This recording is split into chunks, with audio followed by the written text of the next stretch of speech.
सेवा परमो धर्मा का मंत्र लिए वप्पा सीताराम आश्रम में करीब 3 महीने से चल रहा है हेल्थ कैंप। नमस्कार, जय सालासर। आप देख रहे हैं सालासर न्यूज और मैं हूं विनय प्रजापति। इस वक्त हम उपस्थित हैं वप्पा सीताराम आश्रम सलवा, जो वापी से नजदीक है सटा हुआ।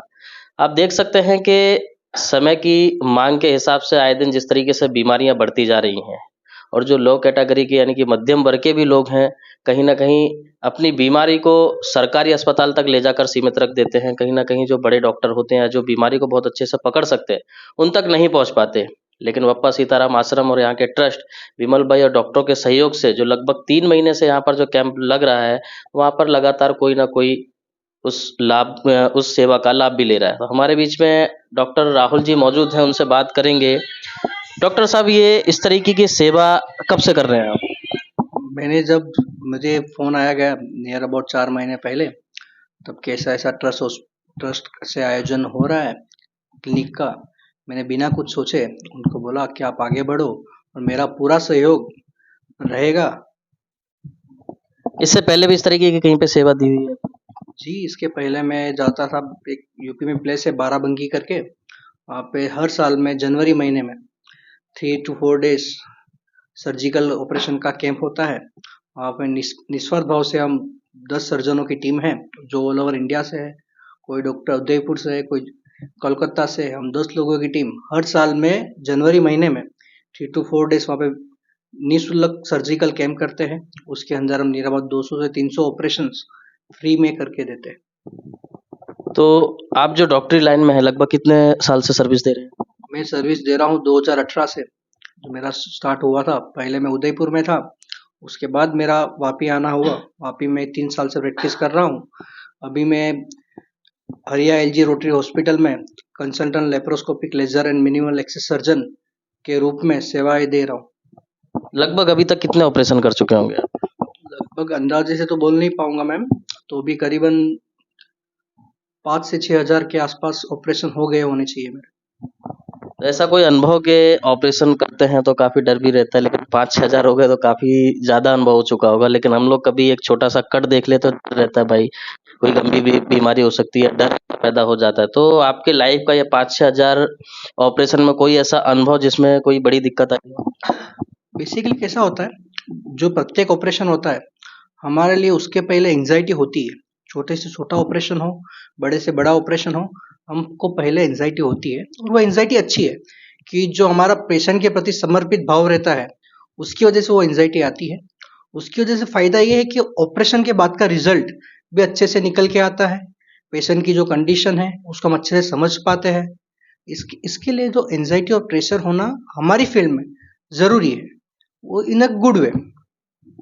जैसे कि देखा जाता है, अधिकतर डॉक्टरों को जब बात करते मरीज आता है अपने पेशेंट को लेके हॉस्पिटल में, या उसके परिवार के कुछ सदस्य रहते हैं, तो बातचीत जब डॉक्टर से करते हैं, कहीं ना कहीं सही जवाब उनको नहीं मिलता। लेकिन आपके बारे में मेरा एक पर्सनल अनुभव भी है। माता जी का ऑपरेशन डॉक्टर साहब ने किया, तो जैसे आपके नेचर को लेके यहाँ के ट्रस्ट के लोग भी काफी तारीफ करते हैं। तो बाकी डॉक्टरों के साथ ऐसा अधिकतर नहीं देखा जाता है कि थोड़ा चिड़चिड़ापन रहता है या सही से जवाब नहीं देते। इस बारे में क्या कहना चाहिए? सर जी, कैसा है, किसी के पर्सनल बिहेवियर के बारे में मैं तो टिप्पणी नहीं कर सकता हूँ। लेकिन मेरा ऐसा मानना है कि जो भी मरीज मेरे पास आता है, का तो वो तकलीफ में है तो ही मेरे पास आएगा। अगर मैं उनको उनकी बीमारियों को सही तरीके से समझाऊं, सही तरीके से बताऊं और उनको उनकी भाषा में समझाऊं, तो उनका पेशेंट का कॉन्फिडेंस मेरे पास जितना होगा। कैसा है कि बहुत सारी चीज़ों में सर्जरी या दवाएं काम नहीं करती है। सबसे ज़्यादा काम करता है पेशेंट का विश्वास, पेशेंट के परिवार का विश्वास जो हमारे प्रति हो। तो ऐसा है, इसलिए मेरा मानता हूँ कि पेशेंट को उनकी भाषा में उनकी बीमारी को सही तरीके से समझाना हमारा कर्तव्य है। अभी जैसे लगभग आप देखते होंगे कि हॉस्पिटलों में कहीं ना कहीं गरीब पेशेंट जो आते हैं, उनको सुविधा अगर बराबर से नहीं मिल सकती है, तो अपने तरफ से उनको क्या हेल्प कर सकते हैं? अभी कैसा है कि सेंट्रल गवर्नमेंट की ओर से आयुष्मान भारत कार्ड की योजना लागू है। वो अपने वापी में भी बहुत सारी हॉस्पिटल में लागू है। जहाँ पे मैं कार्यरत हूँ अभी, एलजी हरिया रोटरी ट्रस्ट हॉस्पिटल, वहाँ पे आयुष्मान कार्ड के ऊपर से हर रोज करीबन, जिसकी गिनती नहीं है उतना मरीजों उसकी लाभ ले रहे हैं। मैं महीने में कम से कम 100 से 150 ऑपरेशन तो ऐसे करता हूँ जो आयुष्मान कार्ड धारक है उसको फ्री में सेवा मिले, फ्री में अच्छे से ऑपरेशन हो सके, वो अभी कार्यरत है। और इसके अलावा भी जो भी सेंट्रल गवर्नमेंट के जो जो हॉस्पिटल्स है वहाँ पे भी आयुष्मान कार्ड कार्यरत है। बहुत सारे दूसरे हॉस्पिटल में भी आयुष्मान कार्ड से काम होता है। तो जो भी गरीब तबके का पेशेंट है उसको इतना ध्यान रखना है कि जरूर अपना आयुष्मान कार्ड एक बनवा ले। लगभग जिनके पास अगर आयुष्मान कार्ड नहीं है तो उनके लिए कोई हेल्प? जिनके पास आयुष्मान कार्ड नहीं है उनके लिए हम इतना कर सकते हैं, जो मेरे पर्सनल लेवल पे जो हो सकता है उनको मैं पूरी तरह हेल्प आउट करूँगा। कम से कम खर्चा लगा के मेरा चार्ज माफ़ करके मैं हेल्प आउट करने की पूरी कोशिश करूँगा। ट्रस्टी वगैरह भी हैं, उनसे भी बात करेंगे कि ये विचार आया यहाँ पे रखा, तो ये पहले भी हम अपने चैनल के माध्यम से दिखा चुके हैं।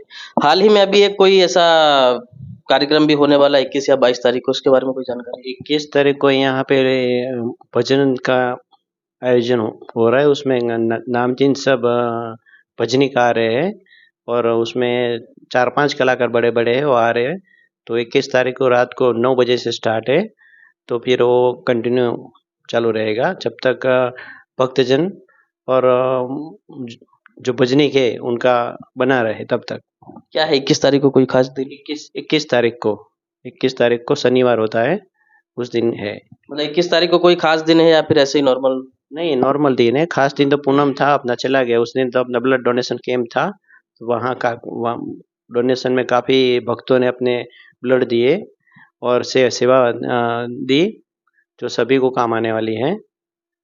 जैसे कि ये जो सेवा यहाँ पर चल रही है अभी, अलग अलग प्रकार के डॉक्टर रोज आते भी हैं, अपना जो बताया समय 2 से 4 का समय भी देते हैं। तो पेशेंट क्या लगता है लोग पहुंच पा रहे हैं यहाँ तक या फिर अभी तक मैसेज लोगों तक नहीं पहुंचा है, कैसा अनुभव है? यहाँ डॉक्टर्स की टीम तो ब्रिलियंट टीम है। सब अपने दिल से आते हैं, निःशुल्क आते हैं, अपने ही स्वयं खर्चे से आते हैं। तो उनका तो इतना भाव है कि यहाँ हम लोग को मतलब डॉक्टर साहब लोग की जो पढ़ाई है वो कहीं गरीब मरीजों को काम आए, वो हेतु सरोद उनके इतने बिजी शेड्यूल में से यहाँ टाइम निकाल के 2 घंटा देते, बहुत बड़ी बात है हमारे हिसाब से। इसमें राहुल सर है अपने हरिया हॉस्पिटल से हुआ, फिर अपना पुनीत भाई है शिशु हॉस्पिटल से हुआ, फिर अपने कौशल भाई है ईसा हॉस्पिटल से हुआ, श्रेयाबेन चौहान है डॉक्टर, उनका मालविया क्लिनिक का करके है उनसे हुआ, फिर अपने कैप डेंटल क्लिनिक करके सोनिया बेन बंसल वो है, फिर अपना कृतिक्षा बेन है स्क्रीन स्पेशलिस्ट है, फिर अपने इलाबेन मावलिया है। ये सारे डॉक्टर्स की टीम अपने अपने क्लिनिक अपने हॉस्पिटल से भी ज़्यादा यहाँ ध्यान वहाँ तो देते ही देते, पर यहाँ समय अनुसार आके लोगों की सेवा में जुटे रहते हैं। और पेशेंट आए 2 आए वो नहीं देख रहे, वो कंटिन्यू अपना कर रहे से अपने जो कर्म है वो कर रहे हैं दिल से। क्या नाम आपका? मिलन पटेल। अभी तक कितने पेशेंट आ चुके होंगे यहाँ पे? आज का अभी तक 3 महीने में लगभग रोज आते महीने में हैं। कम से कम 500-600 पेशेंट आया हुआ। तो कैसा अनुभव रहता है कि समाज सेवा कर रहे हैं, कैसे अनुभव कैसा रहता है? अच्छा लग रहा है सर एकदम। और इधर जो भी पेशेंट आता है ना वो एकदम गरीब लोग आते हैं। तो दवा के वगैरह जो यहाँ पे आप रखे हो तो दवा पैसे से दी जाती है कि वो भी फ्री में? फ्री में है सर। आपका क्या नाम? नीलेश भाई आहिर। कैसा लग रहा है नीलेश भाई सेवा करके? सब बढ़िया लग रहा है, सब अच्छे अच्छे डॉक्टर आके जो यहाँ सेवा दे रहे हैं, कुछ पेशेंट भी आते हैं, सब सेवा का कार्य चलता है, तो एक अच्छा अनुभव भी होता है। और अपने बापा सीताराम सनातन सेवा ट्रस्ट आश्रम की वजह से ये जो नई सेवा शुरू हुई है तो काफ़ी अच्छा नाम भी हुआ है और हम लोगों को भी काफ़ी अच्छा लग रहा है ये सब सेवा करके। और भी अलग अलग कोई कार्यक्रम महीने में या सप्ताह में ऐसा होता यहाँ आश्रम में कार्यक्रम रहते हैं, जैसे बापा का सूत्र है भजन और भोजन, तो यहाँ हर पूर्णिमा के दिन 8 से 10 हजार लोग प्रसादी लेते हैं। डेली 365 दिन साधु संतों यात्रालु कोई भी यहाँ जो भावी भक्त आता है तो 50 से 60 आदमी डेली दोपहर और शाम को प्रसाद लेते हैं। जैसे कोई यात्रालु की बस आ गई या विश्व हिंदू परिषद या कोई भी ऐसी संस्था है जो अपने धर्म से जुड़ी है, उसको यहाँ कोई भी प्रोग्राम करना है तो उसको भी हम लोग सपोर्ट करते हैं और प्रसादी के रूप में यहाँ उनको खाना भी खिलाते हैं। और जो भजन की बात रही तो यहाँ हर मंगलवार को भजन होते हैं, जो अपने यहाँ सेवक भाई है सब मिलके 10-12 कलाकार हैं, वो हर मंगलवार को भजन करते हैं। और ये शनिवार को हमने भव्य संतवाणी डायरा रखा है जाहिर जनता में, जो पूरे वापी और आसपास के लोगों को हम लोग बापा सीताराम सनातन सेवा ट्रस्ट की तरफ से हार्दिक आमंत्रण देते हैं कि आप आइए भजन में, और भजन के साथ गर्मा गर्म भजिया भी रात को खिलाएंगे। और प्रीतिबेन वांझा और गोविंद भाई गढ़वी, जिनका बहुत बड़ा नाम है संतवाणी की दुनिया में, तो उनके भजन शनिवार को हम लोगों ने रखे हैं। क्या समय रहेगा उसका? समय रहेगा 9 बजे से रात को। हाँ सुबह तक, सुबह हो ही जाएगी। तो ये जैसे आपने देखा कि ट्रस्ट के लोग और डॉक्टर साहब यहाँ पर हैं और किस तरीके से समाज के लिए लोग काम करते हैं। आज के समय में लोगों के पास अपने घर को समय या अपने परिवार को समय देने के लिए समय नहीं रहता, लेकिन उसके बावजूद भी इस तरीके से लोग कहते हैं कि मानव सेवा ही ईश्वर सेवा है। अगर हम किसी रोते हुए व्यक्ति को हंसा देते हैं, कहीं ना कहीं वो भी एक बहुत बड़ा कार्य होता है। और इसी तरीके से जब समाज के अंदर हर कोई व्यक्ति या डॉक्टर, जो कहते हैं कि धरती का भगवान या भगवान का दूसरा रूप डॉक्टरों को हम मानते हैं, कई बार ऐसी गलतफहमियां हो जाती हैं कि किसी डॉक्टर के वजह से किसी व्यक्ति की जान चली गई, लेकिन ऐसा होता नहीं है। सभी के समझदारी के लिए बताते हैं कि कभी भी कोई भी डॉक्टर ऐसा नहीं सोचता होगा कि अगर कोई पेशेंट हमारे पास आया है तो उससे पैसा वसूल लिया जाए या फिर उसकी मौत हो जाए। कभी कोई डॉक्टर नहीं सोचता, क्योंकि उसकी भी पूरी लाइफ पड़ी हुई है और वो सबसे ज़्यादा कोशिश यही करेगा कि मैं जितना ज़्यादा बेस्ट हो सके उसको बेस्ट से बेस्ट अच्छा करने की कोशिश करूं और मरते हुए व्यक्ति को जीवित कर सके। ऐसी डॉक्टरों के अंदर ताकत होती है और ईश्वर ने उनके अंदर ऐसा गुण भी दिया होता है। तो कभी भी डॉक्टरों को आप टारगेट ना करें और ऐसे समाज सेवक और ऐसे डॉक्टरों को आप अपना भी सहयोग दें। समाज से भी लोगों का सहयोग होना चाहिए। और बापा सीताराम आश्रम पे जो लगभग 3 महीनों से ये हेल्थ कैंप चल रहा है, यहाँ पर लगातार चलता रहेगा।